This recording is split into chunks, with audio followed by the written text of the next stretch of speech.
Thank you. First of all, I'm in my 28th year as an elected official. I did it the hard way. I started on school board, then I served on city council, and then I served as a county commissioner before running for Senate. In the knowledge that you gain serving at the local level and understanding how the money flows from the state, where it doesn't flow, where the problems are, I don't think we have enough people serving at the state level that have done that and have that knowledge. I'd like to continue. My priorities have been for the last 4 years, we pay taxes to the state, bring it back home to these urban communities because we've been left out for a long time. Thank you. I will repeat the question for you. Should Michigan change how it funds K through 12 schools? If so, how? Well, we actually have changed the formula recently in the budget, something that I think the Democrats have been working towards for a long time. We're going to a weighted formula that puts money in the hands of the areas that need it, people with special needs, kids that are behind in reading, that sort of thing. So we've made some bold moves in the last couple of years that I think will bear, specifically this year, but I think will bear fruit in the future. And we've also invested significantly more in attracting and retaining our teachers. Thank you. Question for you, Ms. Klinefelt. On economic development, what policies would you support to help small businesses grow while keeping Michigan competitive?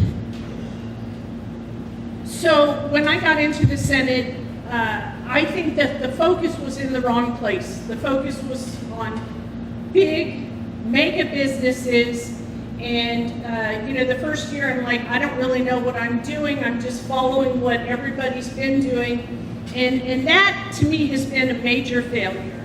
If we're going to take money, a pot of money, and invest in businesses, we need to invest in the local businesses where the owners live here and spend their money here and shift what our priorities are. And that's the direction I would go with that.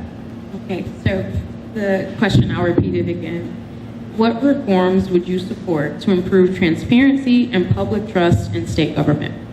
The legislature and the executive office should be subject to FOIA the same as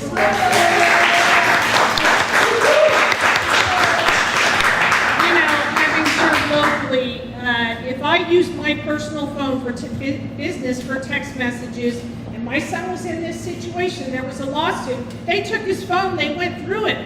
They only pulled out what was business related for the records to give to the attorneys. But why don't we have the same rules as everybody else has to? So that's number one. And I'll touch on the campaign expenditures.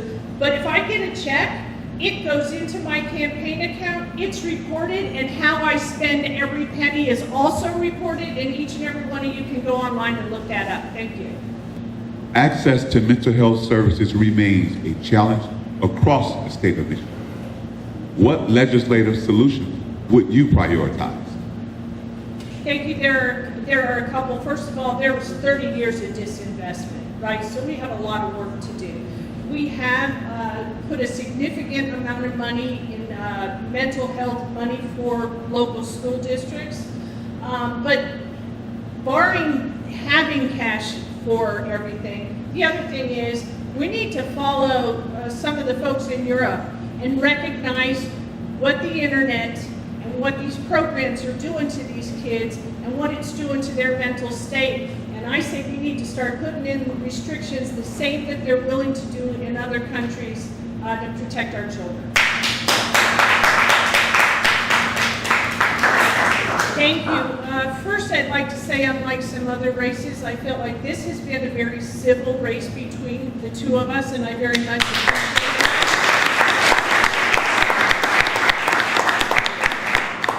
We do have one individual that didn't show up today. I'm just providing a fact, not speaking negatively, but that individual has always run Republican previously. So when you look at the ballot, take a look at two names, just kind of disregard the third one.